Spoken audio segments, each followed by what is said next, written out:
Hello, and thank you for joining us. It is the pleasure of AFMC, Arkansas Foundation for Medical Care, to provide an oral history of the Fay W. Boozman College of Public Health.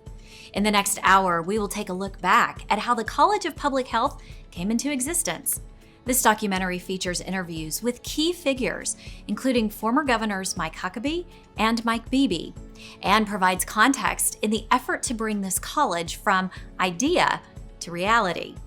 Enjoy this fascinating look into the dynamics of politics at the intersection of government interests and the public good.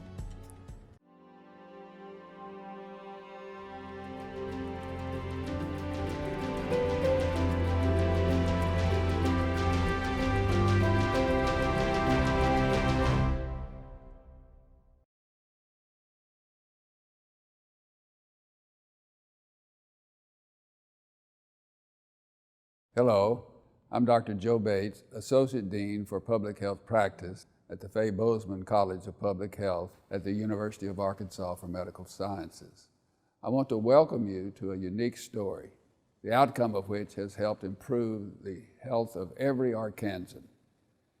That improvement was hard fought by a diverse group of advocates, government leaders, and everyday citizens who fought against powerful adversaries for a cause they passionately believed in. As we commemorate the 20th anniversary of the Fay Boozman College of Public Health here at UAMS, it's a good time to appreciate the unique dynamics that created and funded it. The college helped prepare Arkansas's first generation of healthcare professionals who understand the urgency and complexity of public health. Their extraordinary skills are evident every day as we are called upon to find solutions through the coronavirus pandemic. I invite you to learn about the creation of the college from the people who made it happen in their own words.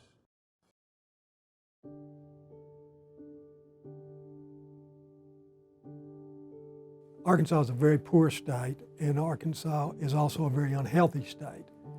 Most of the national surveys and reports showed Arkansas at the bottom or near the bottom in all of the health status reports, and of course we ranked low in all of the surveys as far as economics. One of the things that astounded me is every year we would sit in the executive session with Dr. Ward, our chancellor, and the rankings, national rankings for healthcare would come out for the states. And we were always either at the bottom or next to the bottom. For so long we had suffered from a very bad rating for the health status measurements. We were number 50 at that time. And so, we looked around and we said there's wonderful medical work being offered to the folks in Arkansas. And the university, the UAMS, University of Arkansas for Medical Sciences, had just gone through a very tremendous period of growth in structures that could house clinical programs. So the wonderment was, well, what's wrong? I mean, why we've got all this going on in the state, why can't we really have some success with generating a better outcome for health status? I remember when I first started teaching at our high school in El Dorado, where I was then. At our high school, there was something called a smoke hole, where the kids went and smoked. And it was okay. And it was okay. It was disgusting to me. And it was okay because teachers had duty at the smoke hole before they went to teach. And generally speaking, that duty was assigned to the new teachers. And so I was a new teacher, so I got the duty too. And I just kept thinking, wow, I can't believe we have a place. I know kids smoke, but you're right here at school on the campus. Our day-to-day activities in the committee rooms, and again, you're talking just smoke-filled rooms here. It would get certainly into your clothes and probably into your skin too. A lot of secondhand smoke going on. In 1997, there was a national announcement that the tobacco companies had reached a settlement agreement with 4 states, which had sued for damages to those states. And to keep the other 46 states from suing, they had offered a payment for Arkansas. It was about $60 million a year in perpetuity for damages done to the Medicaid program and to other healthcare entities in the state.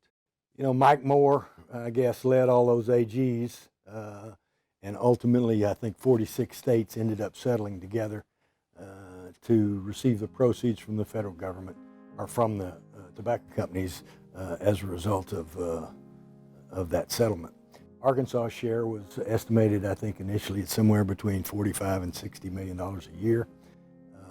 Ad infinitum, they had a 25-year time on it, but everybody understood that that was it was not end at 25 years. It would end when smoking ended, which was, and part of the whole reason for it was for health care, to help repay states for the cost of health care related to smoking and other tobacco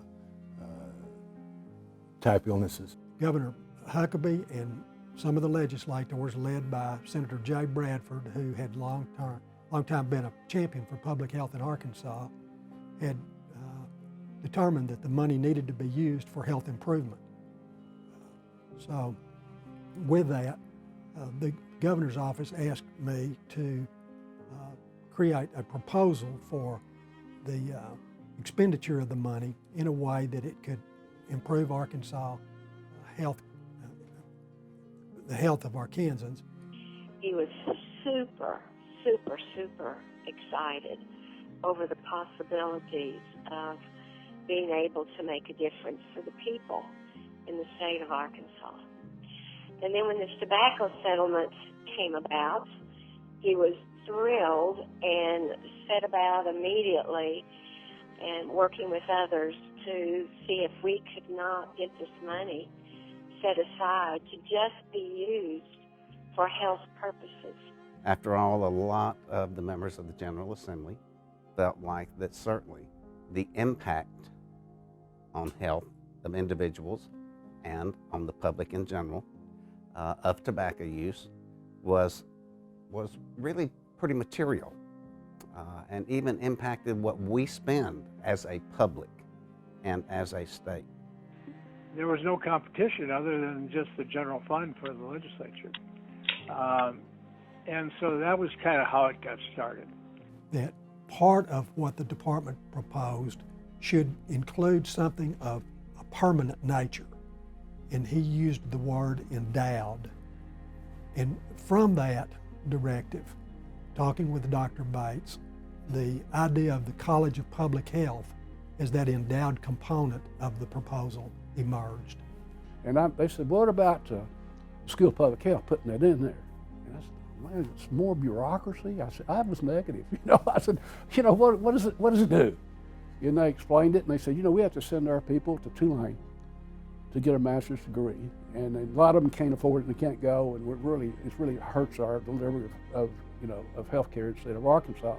It was expensive, yes. And there were limitations placed on the department by the legislature about how many folks and to what extent we could subsidize them in obtaining those degrees. I started thinking how to keep it focused on health care and also to get a broad base of support in the legislature for it. And what I decided to do was to get a consortium together of people who would be benefiting from this settlement, this money. The Heart Association, Cancer Society, Medical Society, I can't tell you the number of players that came out, even Agri, Farm Bureau, Livestock and Poultry, all the people thinking that they had an opportunity there. So we cobbled together what then was the CHART plan, the Coalition for a Healthy Arkansas Today plan, and actually took it to then Governor Huckabee. We called it CHART. So we, it's been years since I've even thought about the CHART plan, but that's what it was. That was a moment in time when people in the health field really understood what this could mean. And they were able to migrate away from their personal self-interest and look at what the state needs in an entirety. when you're dividing up the spoils, there's always going to be some tension. I'd use that word rather than friction, about folks wanting to make sure they're not being left out. And so sometimes it would be 40, 50 people in a room with one or two representatives from each of those organizations, and they weren't limited. I mean, it was really, we were making it up as we went along. Likened to herding cats. You know, toward the end, there were probably 2 or 3 separate plans. There was one plan that was working at the legislature. There was one plan that was working with the Chart Coalition. And our job was to create the Chart, what became known as the Chart Coalition, to try to keep everybody in the boat, so to speak. And one of the things that became very evident was that Arkansas did not have a school of public health. There was not any particular focused area, whether at UAMS or any of our colleges or universities, to train people on the very specific discipline of public health policy. So that became a real goal and an important part of the settlement funds. What we had most, how would you say, people who were interested in getting funds out of that settlement, they were across everybody's district. You know, so that's how you pass legislation, you know, and you get somebody in Lake Village calling up someone and saying, we're for this. And the plan was then introduced to communities around the state of Arkansas, and what we did through the bus tours that would commenced and moved to different venues in the state. I made a lot of those bus trips. It was the Chart bus, and we traveled all over the state. We had doctors show up, citizens show up. We had a pretty solid core group of people. We borrowed the UALR basketball bus, and when we got to Arkadelphia, we knew why UALR was not having a successful season. And it was like riding an old stagecoach, I believe. And it was a school bus painted white with Trojan colors, and to go out on the tour and drive for 2.5 hours. So you had a whole bunch of people in their 40s, 50s, 60s, and 70s hopping on this school bus. And I mean, it was a rough ride. It was a bad enough ride that I have some neck and back trouble. Rick Smith said, I'm not doing it. I'm not riding this thing again. You know, it was pretty hilarious. You'd see, you know, the executive director of the Hospital Association, the Medical Society, and everything, everybody riding on this old green school bus that should have been retired probably 20 years ago. It was so rough that we were all road weary by the time we got down there, and we were in shock by the time we got back. I think one of the critical things it did in those meetings, it has held all of us accountable for learning our role well, and being able to some degree to explain to you why XYZ was in this coalition, that they didn't see any connect. Well, you had to understand it if you were going to sell someone else on it. So the friendships that developed on that bus sustain to this day, and that was well over 20 years ago. I think it was very effective as far as helping get the word out and ultimately getting the folks, or the people of Arkansas, to approve the plan. And so what we did, basically, I had a lot of those bases covered before it ever hit.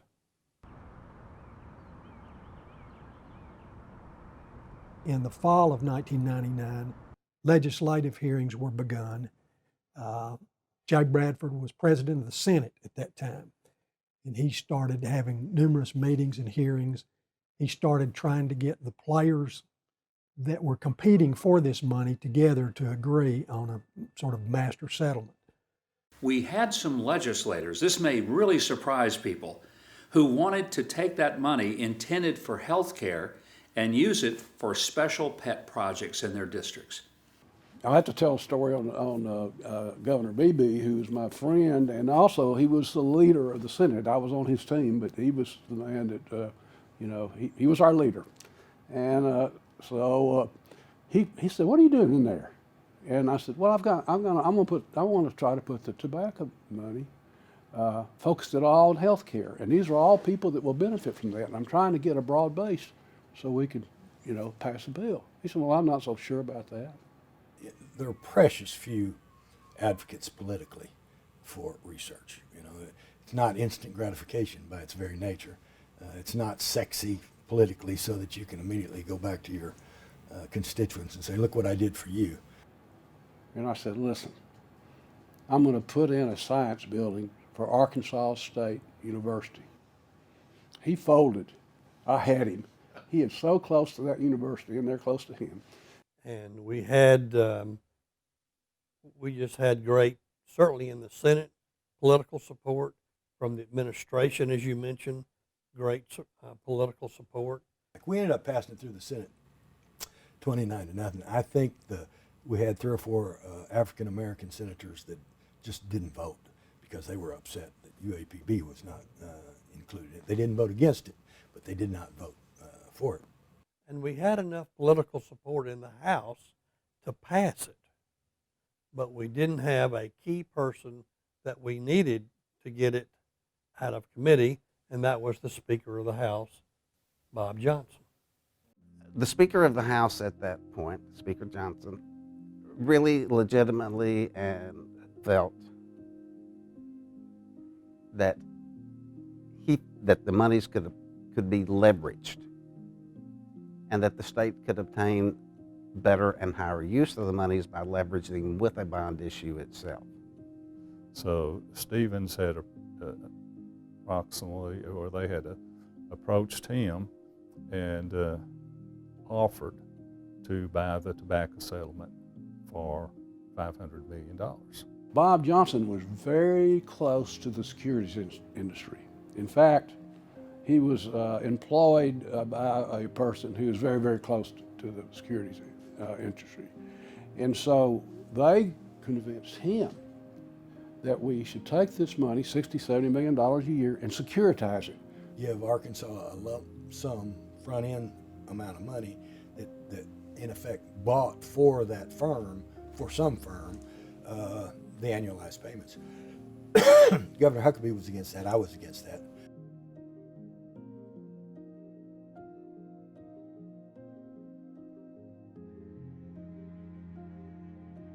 There was a committee of the House. I think it may have been the Rules Committee, I'm not sure. Going to the Rules Committee, because I talked about how we send things to the Rules Committee to either die or to live, one of those two things. And we knew it was not good when it went to the Rules Committee as opposed to the Public Health Committee, where people thought maybe it should go. The Rules Committee is appointed by the Speaker in the House. He puts his people on that committee. He puts a bill he wants to pass in there or one he wants to fail in that committee. It's the only committee that's appointed, and 100% of its members are appointed by the Speaker. And as a result of that, there's a significant amount of loyalty that goes with serving as a member of the Rules Committee in the House. We didn't have anything like that in the Senate. We didn't have any. I was president of the Senate. I didn't have any committee that I could put something in and everything. I knew that worked that way, but I really realized that during the tobacco settlement how strong that is. The Speaker and the President of the Senate is mostly ceremonial. The Speaker in the House has got the bullets. Bam, bam. There were 9 members on the committee. We had 4 votes, but could not get the 5th vote to actually get it out of committee, get it on the floor, and actually have a floor vote. 2 of the key votes that we knew, one was a gentleman who was married to a doctor from West Memphis. And we knew he was kind of going to, we thought, be against us, but we had really worked on that. We kind of thought we had his vote. And another one was a representative who had been president at Arkansas State University. And he was put in a very, very bad position and ended up having to vote against the bill. And it was pretty tough on him. And it was the deciding vote. So in the special session, despite the fact that the Senate had passed it 3 separate times, almost always unanimously, The House couldn't get it out of this 9-member committee to get it to the floor to actually have a vote. So the bill died in committee, and the special session was a failure. Frankly, it was very frustrating because we thought we were there, and we had some legislators who kind of reneged on their commitments to us. And so when the legislation failed, I was especially frustrated because I felt like that it was dishonorable to receive this money, specifically the result of a lawsuit that was designed to help people recover their health from tobacco use, and then turn around and then spend it on something that had nothing to do with health. That was one that was about 1 or 1:30 in the afternoon. They had fought in that committee seemed like for a couple of hours, and then when it went down, everybody was kind of distraught because the money was just going to sit there, and all this work that had been done was going to go for nothing. And of course, everybody was very disappointed about that. But we kind of immediately began talking about, well, what are our other options? The governor got irritated and mad about, I guess, the progress and said it's time to go home. We didn't know he'd come up with that decision until we were all sitting in my office when that was back before you had cell phones and before we had direct lines. So the governor's office, and I think the governor himself, had called down to the Senate and asked for Bradford or me. And we were all sitting in my office, and Bradford said, I said, go talk to him, Jay, see what he wants. This is where the luck comes in again. I'm sitting in an office down in the Senate, and Governor Huckabee calls me up. He said, Jay, he said, we failed this special session. And he said, I'm going to go have a press conference and say that we failed it, and you're invited to come. Jay Bradford, who was not always a political ally to me, said, well, I'll tell you what, Governor, you ought to do, just take it to the people and go out there and get an initiated act. I said, well, I've been here before, Governor. He said, what are you talking about? I said, way back when Governor Clinton was governor, we had a special session on ethics. And actually, Nick Wilson bottled it up in the Senate, wouldn't let it out of committee. I was one of the co-sponsors of it. And so what Governor Clinton did, he took it to the people of the state of Arkansas. And he said, oh, that's interesting. And this is the odd part about it. I said, well, I'm sure sorry, but I said, I think you ought to consider this, take it to the people. He said, well, I'll think about it or something. Here comes Jay back in about 5 minutes, and he says, Governor's called it off. He wants it all. We're not going to do anything else in this session. And he said, I was talking to him, and I told him, I said, Governor, you ought to take it to the people. And he said, the governor said, what? He said, yeah, just like Clinton did on the ethics thing. He said, the legislature couldn't pass it, and Clinton took it to the people on an initiated act. And it hit me. That's a great idea. 2 minutes. 2 minutes later, I'm telling you, I'm not exaggerating. He called me back and says, we're going to the people. Good idea, Governor. And he said, the governor's all for it, and we're going to have a press conference in 30 minutes where he's announcing it's the end of the session and we're taking it to the people for an initiated act. And you know how Jay used to always do his hands like that. He was so excited. And 10 minutes later, I walked out on the Capitol steps and announced that we were going to create an initiated act. We were going to get the signatures, and we were going to let the people of Arkansas decide whether or not this money was going to go exclusively for health care, or were they going to let the legislators divvy it up, kind of like Roman soldiers in the garments of Jesus, and waste it on a bunch of ridiculous pet projects.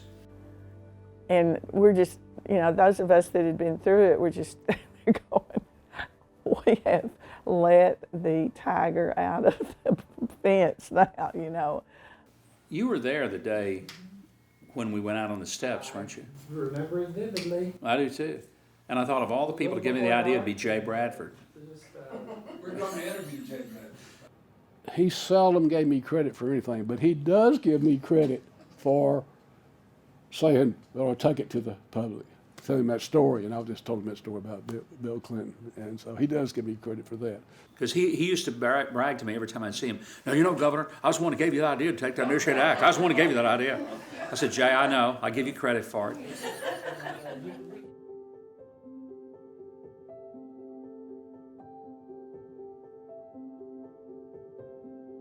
There was a lot of money involved. There were a lot of people that felt like that they could improve programs with this money. That gives people a lot of impetus to go forth and put forth the work that it takes to get an initiated act on the ballot. He took the exact chart plan that had been passed by the Senate and was pending in the House and put it on a ballot. So it was a Herculean effort in a short period of time that we had to get it done.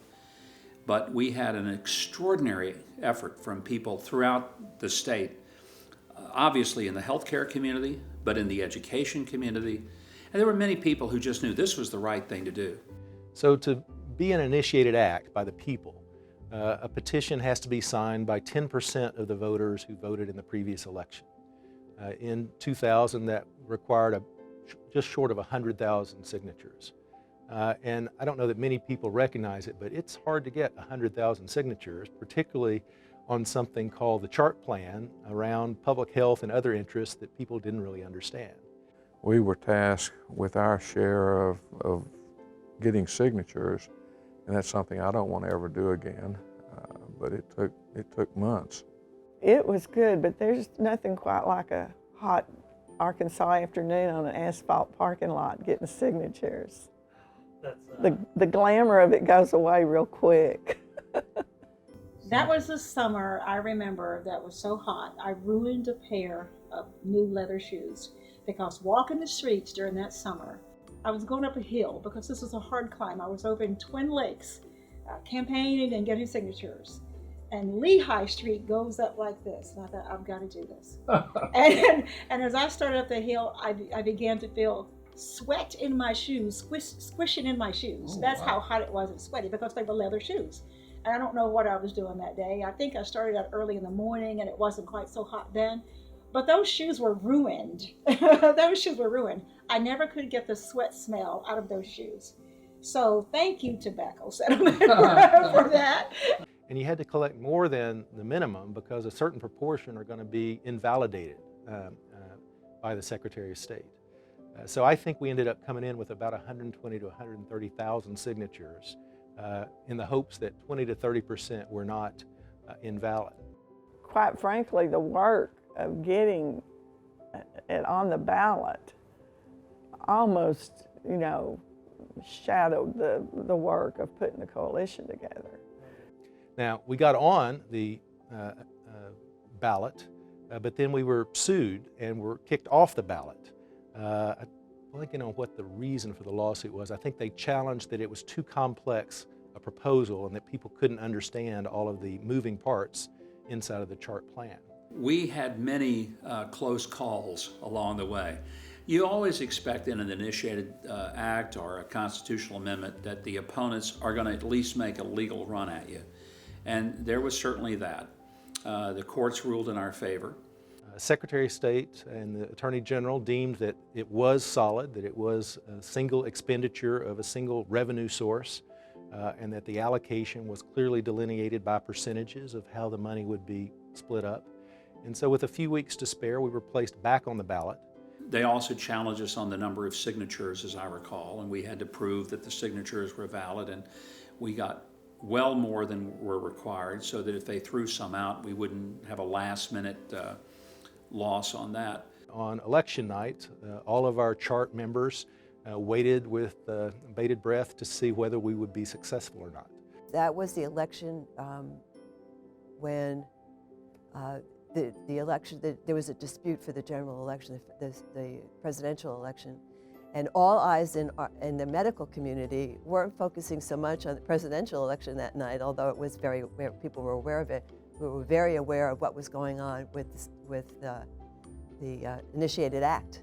That was probably one of our most successful evenings in that 2/3 of Arkansans voted to support CHART and allocate all of the tobacco monies for health programs. The people of Arkansas resoundingly said yes, 64% of them said this will happen. And I think we were successful in stating our case to the people of the state of Arkansas. And they showed that support at the ballot box. But that didn't mean that the college was yet to be funded, because that just said that if the money was spent, it would be spent in these ways. we still had to go through the appropriation process of the General Assembly, and we still had the opposition at the House end for expending funds in this way. And in fact, one by one, the programs and the activities gained support of the House members, with one exception, and that was the College of Public Health. No one understood what it was. They didn't know what the term public health meant. They understood putting more money into Medicaid to draw $3 federal down for every $1 the state spent and to provide health care coverage. But to have a College of Public Health was a difficult sell. Many of my freshman colleagues got on board when Shane presented the amendment to one of the appropriation bills himself, which is rarely done. As Speaker of the House, I believe I took the well 2 times. So you don't typically leave the rostrum and get engaged at that significant of a level on something that's controversial like that. But it still left me with the concerns about the revenue support and the budgetary concerns. And I will just remember, because it was Dr. Boozman and myself in the governor's office without the governor there, legislator after legislator coming in and berating Fay for wanting to spend a few $100,000 or $1 million or so on a College of Public Health. But he held firm. He said, we're not going to do this without a College of Public Health. He had learned the aspects of population management and the issues that were not going to be solved by the healthcare system. And ultimately, the appropriation was passed and the College of Public Health was initiated. Our theory was that if the people passed it, whether it was good, bad, or whatever, that we ought to honor that. Anything they vote on and approve, it's up to us to make the best out of it. And plus, I don't know anybody that was really opposed to what the chart plan did. So that was really the disconnect. Wasn't ever over the program offerings or the design of the chart. It was always really a dollars and cents issue for me. And I think most people know that from my 14 years of public service, I was always keenly concerned about budgetary matters. And it passed easily. Now that was the best thing that could ever happen, because if you pass a bill in the legislature, you can change it with a 51% vote at either side. You can't change a public initiative. It takes an extraordinary vote. It takes 68 House members to change that, you see. And that's hard as the devil to get, even with a Republican-dominated legislature. It's hard to get.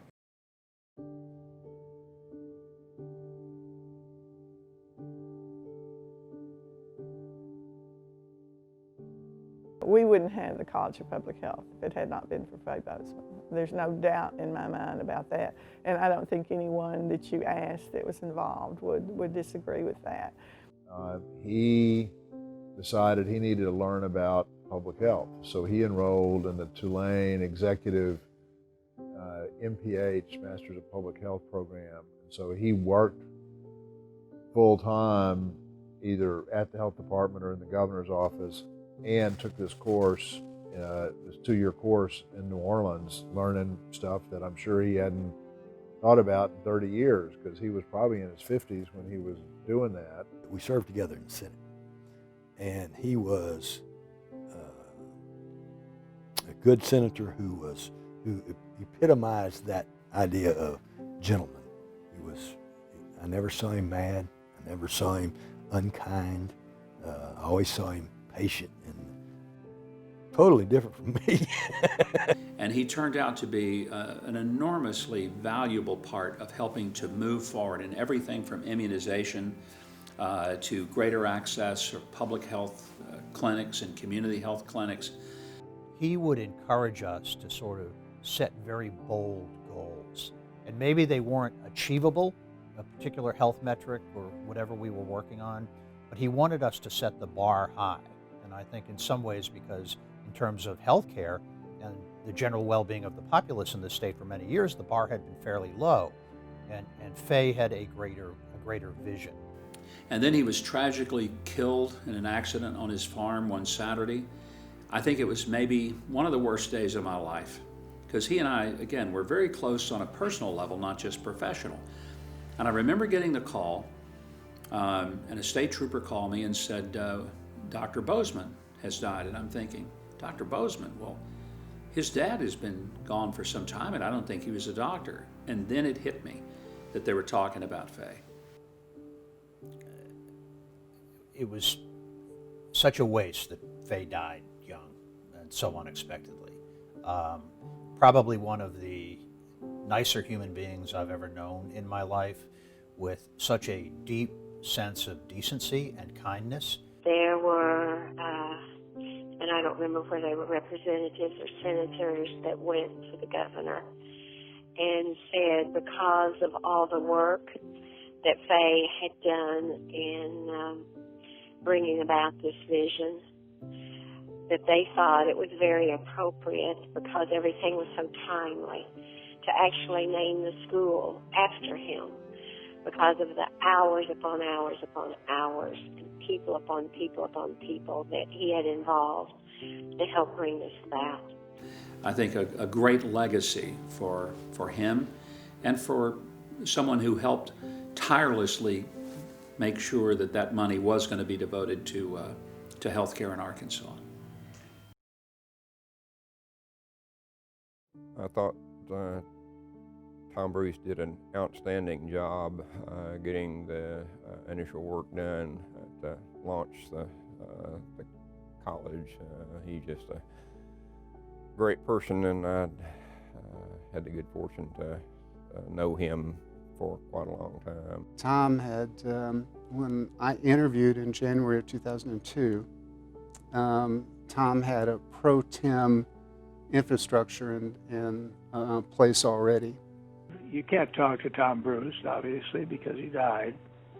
But Tom was a marvelous kind of placeholder inaugural dean for the college. Now, he was very careful in telling people, you know, this is temporary. The permanent dean, when he or she comes in, you know, may change things. So don't, he'd tell them, you know, don't count on necessarily being in that role long term. You know, he was such a wonderful, wonderful man and a great educator. And his heart really was for the health of people in Arkansas. This whole floor here is environmental science. And this is a mandatory part of the core curriculum in public health to understand the impact of environment on individual health. This includes water quality, air quality, toxins that are in the environment. Hey, Jordan. Hey, Dr. Bates. My documentary people are coming by. We may take your picture. Oh. Just go back to work. This is the area for student affairs. And come around and I'll show you. This is where, when you enroll in the college and sign up for courses, this is the people who manage those affairs. We're going to walk up our monumental staircase. It's right in the center of the building on the first floor. When you first walk in, this is what you see. It's physically attractive, and it's designed to encourage people to take the stairs rather than ride the elevator. And in fact, that it works. And it's over here you can see that it shows all the way up to the 8th floor where there's a skylight. And it's artistically, it's an attractive vision. We're going into health policy and management. And they are very pleased about themselves. They had a paper published in the JAMA, came out Tuesday. And this is the most selective journal, medical journal probably we have, that's short of the New England Journal of Medicine. They get about 10,000 papers submitted for publication a year, and they probably publish 0.1% of them. And this paper was about the impact of Medicaid expansion on infant mortality in the United States. And it was such an important finding that the JMA published it. When I interviewed, they'd admitted their first class of Masters in Public Health students in January, 6 months after getting funded.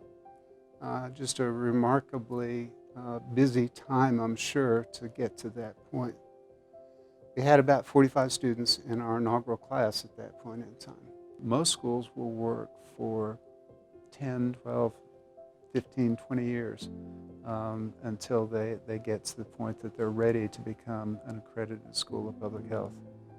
I was the first graduate to graduate, and the only reason I was the first one to graduate was because it was December, and Dr. Rosinski, who had been hired as the first dean, was keen to get the school accredited as quickly as possible.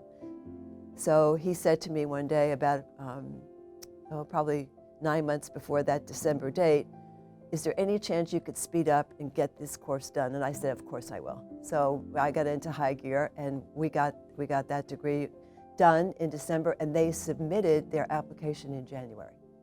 So between September of 2004 and depending on how you count it, from either the January 2004 site visit or the May time that then the board met, it was less than 2 years. So we moved very, very quickly. The launching of the College of Public Health I knew would be a challenge, and I did on the front end work with Jim Rosinski and talking through some of the issues of how do you get health department staff plugged in a real way. Now, Fay would tell me, and others confirmed that it was true, that the number of people with professional training in public health that were in the health department, among the 5,000 employees in the health department, the number that had a degree in public health, you could count on one hand. Fewer than 5 for those 5,000 employees. First impacts has been to raise the level of professional training for many of our existing staff. Because we've not had that training, formal training in public health available in our state, many of our leaders, both scientific leaders, medical leaders, but also our managerial leadership have not had formal public health training. Well, many of them have gone on to earn a Master of Public Health while they were doing their duties, and that's really changed both their perspective on public health, the types of work that they can do, and also built relationships with our colleagues at the College of Public Health. But many of those people previously had to learn on the job. They didn't have the education to come in to give them the skills to really accomplish their job without having to learn on the job and perhaps take years to get to the point where they really knew enough to do their job extremely well. A second type of impact has been the preparation of those that we bring in to the department in their initial hire. An example is our epidemiology branch. When I first came to the department, most of our epidemiologists were bachelor's level because we didn't have a master's level training program in the state. Well, now almost all of our epidemiologists are either master's level or PhD level. It dramatically changed the way I saw public health. I thought I understood it, but I was still very much grounded in the medical model and the interventions and the focus on the clinical services we provide in local health units, which were very important, but certainly didn't have a full appreciation of the value of understanding how you utilize data, how that makes a difference, how it informs the work we do to educate the community, to educate policymakers, and just to be good advocates. The relationship between the health department and the college is one that I only dreamed about when I got here. I think you only dreamed about too. I know you entered the health department many years ago with a real mission of professionalizing the health department. So we have a very close relationship, and part of that is proximity. It helps when you're just across the way and can easily walk between the two campuses. We also have leaders at the department and leaders from the college that meet every month, sort of as an advisory committee to talk about various issues. We talk about opportunities for students. We talk about new ideas for expanding educational opportunities here at the college. We talk about how we can increase exposure of our public health employees in our local health units to opportunities at the college. And we also talk about opportunities for students here at the college to participate in public health grand rounds, special presentations. There's a concept called social capital. And it's really describing organizations and their ability to come together and work together and trust one another enough to kind of put aside their own personal agendas and goals and work towards some defined common good. And there's a lot of social capital between the health department and the college, a lot. I think Joe Bates told me one time there were 4 people that had MPHs in our department, Arkansas Department of Health. And now there are people who have this as a basic criteria for certain levels of management and leadership. And we have physicians who get MPHs along with their medical school or their residency, and that changes the perspective of the individual. I think I can spot them just by the way they think about the people who are physicians, and I may meet them as a physician in their 30s or 40s, but if they have an MPH, they think different.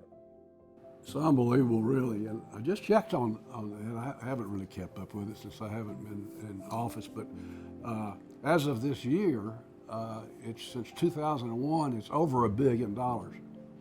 It comes to the state of Arkansas from the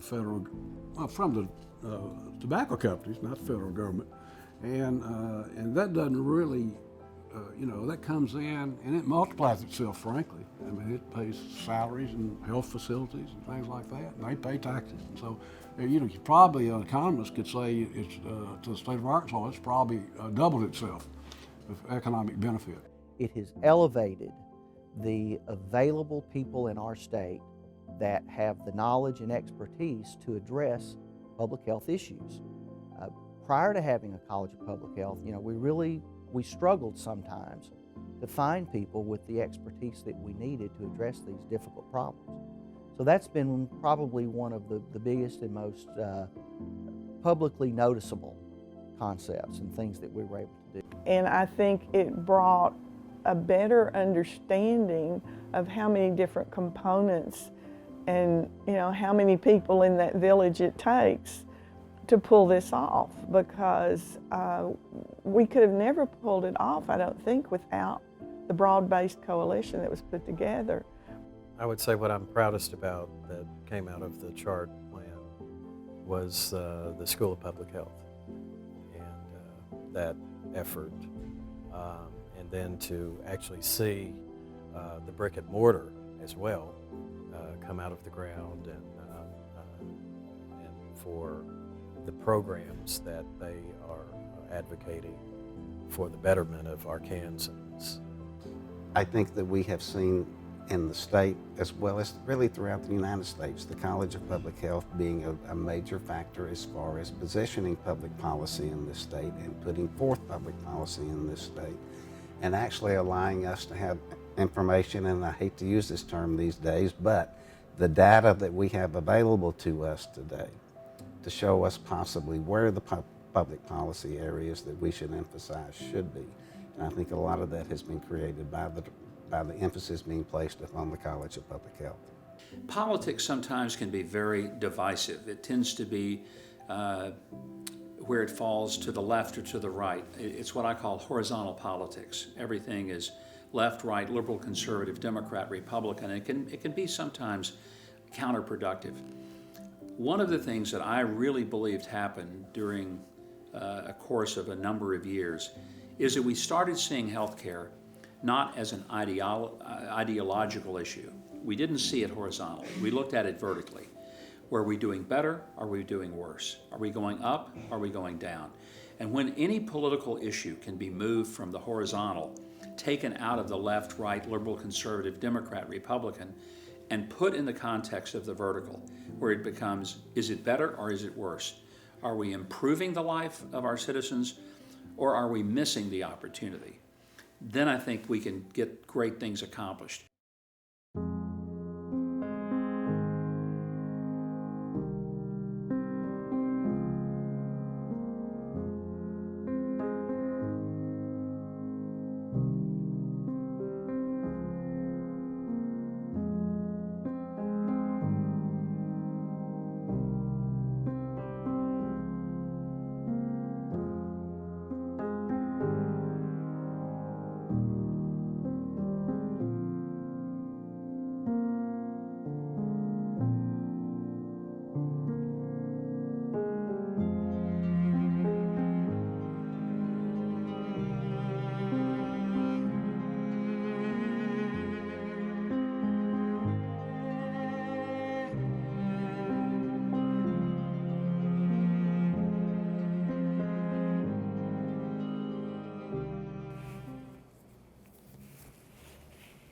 I am Dr. Mark Williams, Dean of the Fay W. Boozman College of Public Health. Recently, Arkansas and the United States received a cruel reminder of why public health is important.